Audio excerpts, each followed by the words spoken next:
Some Other Spring by David McFadden.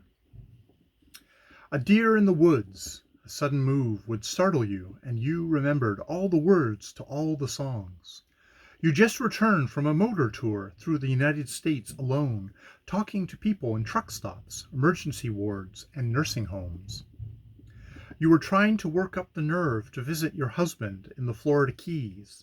He told you he'd never again wanted to see you, not even if you were dying of cancer.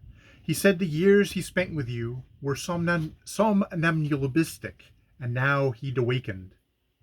We'd endured a terrible play that everyone else seemed to endure. You smiled sweetly when during a quiet moment I farted. You slipped off your sandals and propped your bare feet on the balcony handles, and I stage whispered, "Look at that fat bald man down there with the red skull cap." Everyone looked, but it was an optical illusion. Even the cast started casting nervous glances. Turned out it was your big toe with its red toenail. You were teaching me the words to Some Other Spring as we bounded down to the subway platform. I hopped on first, unthinkingly, and the door slammed shut before you could board. So I disembarked at the next station and slipped into your car when the next train arrived. The Blue Jays had just lost to the Yankees, and there was a huge crowd looking glum. You didn't notice me sit down behind you. Some Other Spring, I started to hum. You were startled. You jumped like a deer.